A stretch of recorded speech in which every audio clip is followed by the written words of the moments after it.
My grandmother didn't yell. She didn't slam her hands on the table or raise her voice. She just calmly reached across the faded vinyl tablecloth, picked up my plate of warm dinner, walked over to the kitchen sink, and scraped the entire meal directly into the garbage disposal.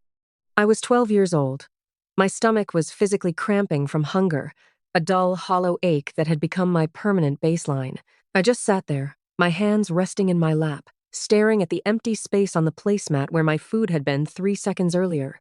The smell of the meatloaf and mashed potatoes still hung heavy in the air, making my mouth water instinctively, but the plate was gone. She turned around, leaned against the counter, and looked at me with completely dead, unblinking eyes. "If you want to eat in this house," she said, her voice as flat and cold as a sheet of ice, "tell your mother to focus on money instead of playing house." I didn't understand what she meant. I was just a kid. I thought my mom was working double shifts at a diner 2 towns over just to keep a roof over our heads. I thought she was exhausted, sacrificing everything for us.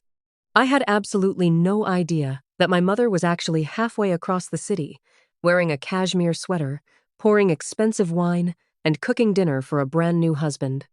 Before I get into the rest of this, I have to know what time is it where you are right now, and where are you watching from?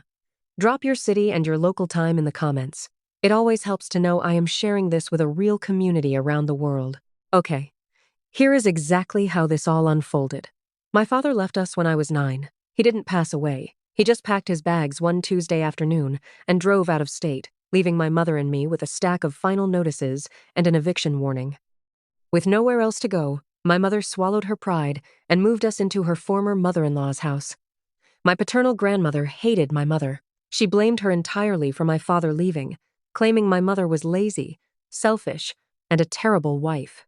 When we moved into that dark, heavy house, the tension was suffocating. The air always felt thick, like the moments right before a thunderstorm breaks. For the first few months, my mother was around. But by the time I turned 11, her schedule started changing. She told me she had taken a job as a waitress at a 2 4-hour diner near the highway. She said she had to work the evening and overnight shifts because they paid the most in tips. "I'm saving up for us, baby," she used to tell me, sitting on the edge of my twin bed, smelling like cheap perfume and drugstore hairspray. "I'm going to get us a little apartment. Just the 2 of us. It's going to have a bright yellow front door, and you can paint your bedroom whatever color you want. I just need to work hard for a little while. You just have to be brave and stay here with your grandmother." I believed her. I defended her fiercely. Whenever my grandmother made a snide comment about my mother being worthless, I would snap back. I would tell her that my mom was working on her feet for 10 hours a day to take care of me. I became my mother's ultimate protector in that house, acting as the shield between her and my grandmother's bitter remarks. Because my mother was supposedly working from 4 p.m. to 2 a.m. every day, I was left entirely in my grandmother's care. And my grandmother decided that providing for me was not her responsibility. The food restrictions started slowly. At first, it was just small things. If I came into the kitchen after school and reached for an apple or a sleeve of crackers, my grandmother would snatch them out of my hand. "Those are bought with my pension," she would say, locking the pantry door with a small brass padlock she installed herself. "Your mother lives here rent-free. If she wants you to have snacks, she can use her tip money to buy them." But my mother never brought groceries home. She was barely ever there. I would wake up for school, and she would be asleep in her room with the door locked. I would come home from school, and she would already be gone for her shift. Eventually, the restriction escalated from snacks to actual meals. My grandmother would cook dinner for herself, roast chicken, potatoes, green beans, and she would sit at the table and eat it while I sat across from her with a glass of tap water. If I begged her for a plate, she would look at me with absolute disgust. That was when she started delivering her line. She would scrape the leftovers into the trash right in front of my face and tell me to tell my mother to buy me food. The hunger was a physical trauma. If you have never been truly, chronically hungry as a child, it is hard to explain how it rewires your brain. It isn't just an empty feeling. It is a sharp, biting pain that radiates through your chest. It makes you dizzy. It makes your hands shake during math class. I started hoarding the free graham crackers the school nurse handed out. I would drink 3 glasses of water before bed, just so my stomach felt heavy enough to let me sleep. I was starving, and I was angry, But I wasn't angry at my mother. I was angry at my grandmother for being so evil. I thought my mom was doing her best. The turning point happened in late October, just after I turned 13. We had a half day at school because of parent-teacher conferences. I knew my mom was scheduled to work the lunch shift at the diner that day. I had managed to save up $4 in loose change that I had found on the sidewalks and under the couch cushions over the past few months. I wanted to surprise her. I wanted to walk to the diner, sit at one of her tables, and buy a plate of French fries so I could leave her my remaining change as a tip. It was a naive, childish gesture. But I missed her so much, it physically hurt. I walked 2.5 miles in the cold autumn wind. My cheap sneakers had a hole in the heel, and my toes were numb by the time I saw the neon sign of the diner. I walked inside, the bells on the door jingling cheerfully. The place smelled like black coffee and frying bacon. I sat in a red vinyl booth and looked around for my mother. I didn't see her. A waitress in a blue uniform walked over with a menu. "Can I help you, sweetie?" she asked. "I'm looking for my mom," I said proudly. "Her name is Sarah. She works here." The waitress frowned, her eyebrows pulling together. "Sarah? Honey, we don't have a Sarah working here." "Yes, you do," I insisted, my voice rising with sudden, panicked defensiveness. "She works the evening shifts. She's been here for almost 2 years." The waitress looked at me with a mixture of pity and confusion. She called over the manager, a heavy-set man wiping his hands on an apron. He listened to me describe my mother. "Oh, Sarah," the manager sighed, leaning against the edge of the booth. "Kid, Sarah hasn't worked here in over 14 months. She quit last summer, said she was moving out to the suburbs with some guy she met." The diner suddenly felt entirely devoid of oxygen. The clinking of the coffee cups and the chatter of the customers faded into a dull, underwater ringing in my ears. I felt like the floor had opened up and swallowed me whole. "No," I whispered. "She lives with me. She works nights." The manager gave me a deeply sad look. "I'm sorry, kid. I really am. But I know for a fact she got married. I had to forward her final W-2 tax forms to her new address in Oak Brook." He went into the back office and came out with a small slip of paper. He had written the address down. He handed it to me, along with a free plate of fries that I suddenly had absolutely no appetite for. I didn't cry. That was the strangest part. I just felt completely numb. I took the bus out to Oak Brook, a wealthy, manicured suburb, about 40 minutes away from my grandmother's crumbling house. I got off at the corner and walked down streets lined with massive oak trees, perfectly paved driveways, and luxury cars. I found the address. It was a beautiful 2-story brick house with pristine landscaping. A brand new SUV sat in the driveway. And there, in the large bay window of the living room, I saw her. My mother was standing in a beautifully lit, modern kitchen. She was wearing a cream-colored sweater that looked softer and more expensive than anything I had ever touched. Her hair was professionally styled. She was standing at a marble island, tossing a salad into a large glass bowl. As I stood on the sidewalk, hiding behind a large maple tree, a man in a tailored button-down shirt walked into the kitchen. He wrapped his arms around my mother from behind and kissed her cheek. She threw her head back and laughed. It was a genuine, carefree laugh. A laugh I hadn't heard since I was a toddler. Then, a young boy, maybe 7 or 8 years old, ran into the kitchen. The man ruffled the boy's hair, and my mother handed the boy a piece of a carrot, smiling at him with complete maternal warmth. I stood in the freezing wind, watching my mother play house with her new family. The realization hit me with the force of a freight train. She wasn't working double shifts to save up for an apartment with a yellow door. She had found a wealthy man, a man who already had a son, a man who offered her a life of luxury and comfort. But there was a catch. I was the catch. A 12-year-old daughter from a previous, failed marriage is baggage. A starving, needy kid doesn't fit into the picture-perfect aesthetic of a new suburban romance. So, she simply cut me out of the frame. She left me at her bitter mother-in-law's house, treating me like a piece of luggage she had put in long-term storage, calling occasionally to tell me lies so I wouldn't ruin her new reality. I didn't march up to the door. I didn't throw a rock through the window. I just turned around and walked back to the bus stop. The bus ride back to my grandmother's house changed my brain chemistry forever. The little girl who believed in her mother died on that vinyl bus seat. By the time I walked through the front door of my grandmother's house, I was a completely different person. My grandmother was sitting in her recliner, watching television. She didn't look up when I walked in. I stood in the hallway, looking at the back of her gray head, and finally understood the sick, twisted dynamic of the house. My grandmother knew. She had known the entire time. She knew my mother had abandoned me to marry another man. She knew my mother was living in luxury while I was wearing shoes with holes in the soles. And instead of feeling pity for her abandoned granddaughter, my grandmother used me as collateral damage. She starved me because she hated my mother. She weaponized my hunger, hoping I would cry on the phone to my mom, hoping it would ruin my mother's new perfect life with guilt. They were both using me. My mother threw me away to secure her own comfort, and my grandmother tortured me to punish my mother. Neither of them saw me as a human being. I was just leverage. I walked into my bedroom, shut the door, and locked it. I never defended my mother again.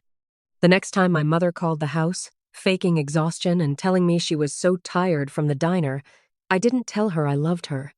I didn't ask about the apartment with the yellow door. I just held the plastic receiver to my ear and said, "Okay, are you being good for your grandmother?" she asked, her voice dripping with fake sweetness. "Yes," I said smoothly. "I'm fine. Have a good shift." I hung up the phone. From that day on, I operated purely on survival instincts. The emotional detachment was my armor. I stopped asking my grandmother for food. I started going to a local church pantry on my walk home from school, stuffing cans of soup and boxes of pasta into my backpack. I ate them cold in my bedroom. The moment I turned 15, I lied about my age on an application and got a job stocking shelves at a grocery store at night. I worked every single hour they would legally let me. I took my first 2 paychecks and bought a small, used mini fridge.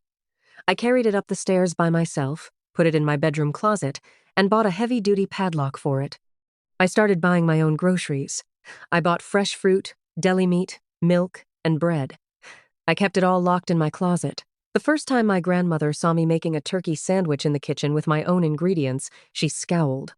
"Where did you get that?" she demanded. "I bought it," I said calmly, not breaking eye contact. "With my own money." She hated it. She hated that I was no longer dependent on her. She had lost her leverage, and she knew it. For the next 3 years, we lived like hostile roommates. We never spoke. I went to school, went to work, and stayed in my room. My mother's phone calls dwindled to once a month, then to just holidays, and eventually, they stopped entirely. Her new life had completely eclipsed her old one. The morning of my 18th birthday, I didn't wait for a celebration. I didn't even go to my high school graduation ceremony because I knew no one would be in the audience for me. I packed everything I owned into 2 duffel bags. I walked down the stairs, dropping my house key on the kitchen counter. Next to the key, I placed a crisp $20 bill. My grandmother was sitting at the kitchen table, drinking black coffee. "What is that?" she rasped, gesturing to the money. "That's for the meatloaf you threw away 6 years ago," I said, my voice completely void of emotion. "Keep the change." I walked out the front door, and I didn't look back. I didn't feel sad. I didn't feel scared. I just felt incredibly, wonderfully light. I spent the next 9 years building an impenetrable life. I worked full-time while putting myself through community college, eventually transferring to a university and getting a degree in finance. I became a certified financial planner. I built a career strictly out of understanding how money worked, how to protect it, and how to make it grow. Money had been the weapon used against me my entire childhood, so I made absolute sure I mastered it. By the time I was 27, I owned my own condo, I drove a luxury car, and my investment portfolio was incredibly healthy. My life was quiet, peaceful, and entirely mine. Then, on a Tuesday afternoon, my phone rang. It was an unknown number, but something deep in my gut told me to answer it. "Hello?" I said. "Sweetie?" The voice was cracked, older, and shaking with tears. "It's Mom." I leaned back in my leather office chair, staring out the window at the city skyline. I didn't feel a spike of anger. I just felt a profound, cold indifference. "Hello, Sarah?" She started sobbing immediately. It wasn't a sorrowful cry. It was the ugly, desperate panic of a woman who had run out of options. Over the next 10 minutes, She spilled the pathetic details of her life. The wealthy husband had caught her stealing from his business accounts to fund her shopping habits. He divorced her, hired ruthless lawyers, and left her with absolutely nothing. Her name wasn't on the house, and the prenuptial agreement she signed left her destitute. With nowhere else to go, she had crawled back to her ex-mother-in-law's house, but the grandmother wasn't doing well either. She had taken out multiple reverse mortgages on the house to fund her own lifestyle, and now the bank was foreclosing. They were both weeks away from being out on the street. "We really need to see you," my mother cried. "We're family. We need to have a family dinner and figure this out. I know you're doing so well for yourself. I always knew you would." The audacity was almost artistic. She hadn't seen my face in almost 15 years, and the second she hit rock bottom, she remembered she had a daughter to exploit. "All right," I said calmly. "Let's have dinner." I picked the most expensive, exclusive steakhouse in the city. I arrived early, wearing a tailored suit, and sat at a corner booth. When they walked in, I barely recognized them. My mother looked ragged. The expensive highlights had faded, and her posture was slumped with defeat. My grandmother was frail, walking with a cane, looking deeply bitter that she had to rely on my charity. They sat down across from me. They didn't ask about my life. They didn't ask if I was married, if I was happy, or how I had survived. They just immediately launched into their pitch. My mother talked for 20 minutes, detailing the exact amount of money they needed to stop the foreclosure, plus the living expenses they would need until she got back on her feet. She even casually suggested that maybe they could move into my condo for a few months. I didn't interrupt her. I ordered a dry-aged ribeye steak, garlic butter, asparagus, and a glass of expensive red wine. I sat there in silence, cutting my steak into perfect, deliberate pieces, chewing slowly, and tasting every single bite. The contrast between this meal and the empty plates of my childhood was poetic. When I finally finished my meal, I wiped my mouth with the linen napkin and placed it neatly on the table. The waiter brought the bill, placing it in the center of the table. It was over $300. My mother stopped talking, looking expectantly at the leather checkbook. I opened my purse and pulled out my wallet. I took out exactly $45 in cash. I placed it directly on top of the bill. It was the exact cost of my steak and my glass of wine, not a penny more. My mother looked at the two $20 bills and the 5, her brow furrowing. "What are you doing? The bill is $300. "I know," I said, picking up my purse and sliding out of the booth. "I'm paying for my dinner." My grandmother gripped the edge of the table, her knuckles white. "You can't do this. We don't have the money to pay for this. We don't have the money to save the house. You have to help us. You're our family." I stood over them, looking down at the two women who had engineered the darkest years of my life. I didn't yell. I didn't cause a scene. I looked my grandmother directly in the eyes, mirroring the exact dead expression she had given me 15 years ago. "If you want to eat," I said, my voice completely flat and unshaken, "you should have told her to focus on money instead of playing house."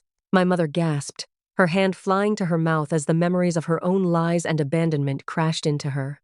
My grandmother just stared at me, her face draining of color as she realized I had known the truth the entire time. They were completely paralyzed. I turned my back on them and walked out of the restaurant. I stepped out into the cool night air, the streetlights reflecting off the pavement.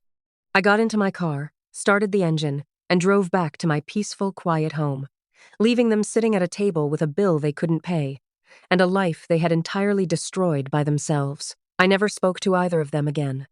I heard through the grapevine that the house was foreclosed on a month later, and they ended up moving into a cheap motel before entirely losing contact with the rest of the extended family. I didn't care to find out what happened after that. They were ghosts, and I had finally stopped trying to feed them. Sometimes, the most powerful closure doesn't come from a screaming match or an apology. It comes from looking at the people who broke you, realizing they have absolutely zero power over your life anymore, and calmly walking away, leaving them to drown in the bed they made. So, what do you guys think? Did I take it too far by inviting them to an expensive dinner just to leave them with the bill? Or did they get exactly the kind of coldness they deserved? Let me know your thoughts down in the comments, and if you appreciate stories about breaking generational trauma and finding your own independence, hit that subscribe button. I'll see you in the next story.